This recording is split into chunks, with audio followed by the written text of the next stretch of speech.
వృద్ధాప్యానికి వచ్చిన తర్వాత ప్రతి వృద్ధునికి చిన్నపిల్లల మనస్తత్వం ఉంటుంది.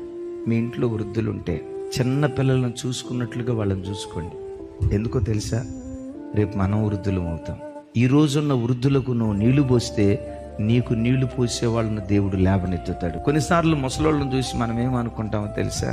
ఈయనకన్నీ గొంతెమ్మ కోరికలే, ఈ రోజు అది కావాలంటాడు, రేపు అది ఇది కావాలంటాడు. తిండి మీద అపేక్ష కాదు, కానీ ఆ ఖాళీగా ఉండటాన్ని బట్టి అది తిందాం ఇది తిందామని సహజంగా సహజ సిద్ధమైన ఈ ఆశలు ఈ వయసులో పడతాయి. మీ ఇంట్లో వృద్ధులు ఎవరైనా ఉంటే పొర్రపాటున మనస్సులో కూడా చిరాకు పడద్దు. వృద్ధాప్యానికి వచ్చిన తర్వాత వాళ్ళ మనస్తత్వం చిన్న పిల్లల మనస్తత్వంగా మారిపోతాయి. ఇప్పుడు మన బాధ్యత ఏంటంటే, మనం చిన్న పిల్లలుగా ఉన్నప్పుడు అమ్మా నాన్న మనం ఎట్లా చూసుకున్నారో, ఇప్పుడు వాళ్ళు వృద్ధులైన తర్వాత చిన్న పిల్లల్లాగా వాళ్ళను చూసుకొని వాళ్ళ రుణం తీర్చుకునేటువంటి వారిగా మనం మిగలాలి.